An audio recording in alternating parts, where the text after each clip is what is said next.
Hello everyone, welcome back to my channel Econ Vision by your teaching buddy. I am back with another video which is in continuation to my last video on AD where I discussed the single component as in there was a consumption function. So I am going to discuss about the second component of AD, that is investment. I told you that AD is equals to Y, which is equals to C plus I plus G, right?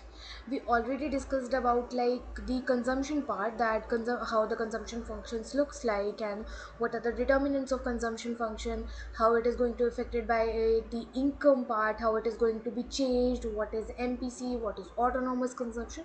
All these things has been discussed in my last video, so if you are facing any problem you can just go and check the my last video. I'll be pinpointing the last video also. Okay, so today I'm discussing about the investment part also. Here only the investment is given as an autonomous investment. This I equals to I bar stands for only the autonomous consumption part, but it is not the truth.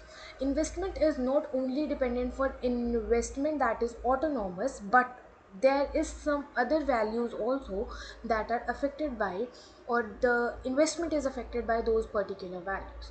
This autonomous tells you these are an exogenous investments. Exogenous investments is the investment which is conducted throughout the year in, or I can say that in an economic year. But there are some investments those who are affected by the rate of interest, and this rate of interest is basically the values that changes according to the RBI. As soon as this rate of interest increases, your investment decreases. So by this we can conclude that there is a negative sign between them. This negative sign says that whenever the rate of interest is going to increase, this particular investment is going to decrease. The reason is, as a rational consumer, you or a rational citizen of a country, you will be saying that if you are getting more rate of interest than your return part, so obviously you will be saving your money in the bank's account. But if you are getting your returns more than the rate of interest, so you will be investing in that in your businesses, right? So such kind of an investment which is dependent upon the rate of interest part, that is known as your inclusive investments. There are two type of investment. The very first kind of an investment is your autonomous investment, and second is your induced investment. And these induced investments are those kind of an investments which is related to the rate of interest. Now there are two things to decide whether you are going to invest or not.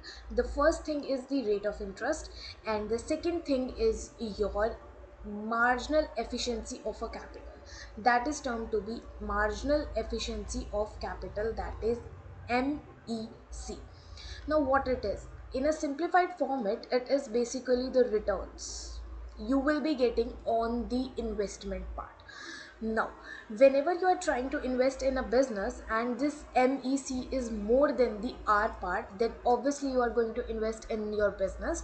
But if this MEC is less than the R, then you are definitely going to keep your particular income in the banks. The reason being is this R is the rate of interest R. This is ROI. So basically, if your ROI is greater than MEC, you are definitely not going to invest. But if your ROI is greater than, sorry, less than MEC, then definitely you are going to invest. Now how this MEC depends upon, this is basically depending upon indirectly in rate of interest. Okay, so basic thing is your ROI and MEC decides whether you want to invest or not. And there are two type of investments.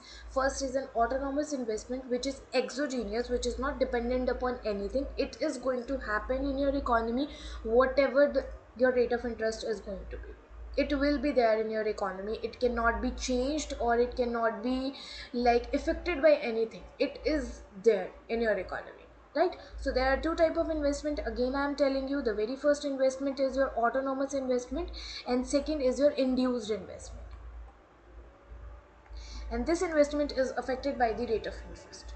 I hope it's clear to you. And the function of investment is also clear to you. The function of investment is this. I am rewriting it in a clear way so that you can understand what does I mean to say it. This is your complete investment depend upon two type of investment. The very first investment is your autonomous investment. They have a negative relationship between the rate of interest, and they are termed with a value h. This h tells you the amount of income you want to invest, and they will have an inverse relationship. If I apply a diagram to it, the diagram goes something like this: 2D diagram, where on x-axis you will be having your investment part, and on the y-axis you will be having your rate of interest part.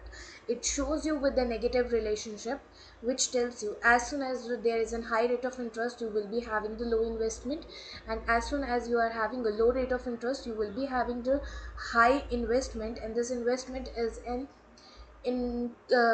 I can say this is an endogenous investment. And endogenous investment basically means is the investment which is depending upon the rate of interest. So high rate of interest shows the low investment, and low rate of interest shows the high investment. Because if you are having a low rate of interest, then it's easy for you to take loan from the bank. And whenever you are taking a loan from the bank, it is basically uh, a rule in the banking system that you will be given loan only for the productive activity part.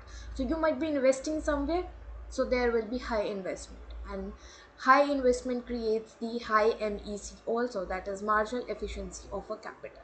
This was a second part of your second component, that is investment. Now today we'll be discussing about something related to the saving function also. uh, I could not completely study about the saving part in my first video, but I'll be discussing this time. Like, your income only depends upon the consumption plus saving part. Whenever you get your income, either you consume it or save it. So if I have to create the saving function, it will be basically related to that income minus your consumption. Whatever you are consuming out of your income, and the left portion is known as the saving for you, isn't it? This is known as the saving part. Now, I told you the consumption function is your alpha plus beta y, where your beta stands for MPC, that is marginal propensity to consume, which is showing the rate of change, in your consumption with respect to change in your income, right? And beta's value goes like change in consumption divided by change in income. Today I'm going to discuss about one more value also, that is your PS value, which will be related to your saving function. Now the saving function can be derived from this particular value. It is basically negative of alpha plus 1 minus beta y. Now what is this 1 minus beta? Suppose if your beta's value is 0.7, so your 1 minus beta will become like 1 minus 0.7, so it's 0.3. This 0.3 says to be as a marginal propensity to save. Marginal propensity to save basically means with respect to change in your income, how much savings it is going to have. Now this positive sign shows you that whenever you are having an increase in your income, your saving portion is also going to increase, and you will be able to calculate it at 1 minus beta's value. Great. So you can write it as an MPS and MPC also here. The reason is it might get confused by beta and 1 minus beta, but from here we can write one particular identity which we will be using while solving the question very much. That is your MPC value plus your MPS value is equals to 1. It is always going to be equals to 1. The reason being is MPC and MPS is equals to 1. This 1 shows that it is completely equal to your income, right? It is completely equals to your income. And how we can drive it, as you people know that MPC value is derived by the change in consumption by the change in income. Your MPS value is derived by the change in saving divided by the change in Y. If you are going to add them together, it becomes like change in consumption by change in income plus change in savings by change in income. So when you are going to take the LCM of it, it is going to be change in Y by change in Y, that is completely equals to 1. That's why this identity says us whenever you are going to have MPC plus MPS, they are always going to be equals to, right? Now there's one more thing, as you can see in this sum definition part, that is average propensity to consume. Average propensity to consume tells you the per unit income consumption, that how much you are going to consume on your per unit income. If your income is 100 and your consumption level is 70, so it basically tells you that average propensity to consume is 0.7. Here we are not concluding about the changes in them, we are just concluding about the per unit consumption part, right? Now the second thing is average propensity to save. This is going to tell you it is the savings per unit of an income, that if your income is 100 rupees and you are saving 40 out of it, then your average propensity to save is 0.4. It is not going to change throughout the time, but it is going to affected by the complete value, right?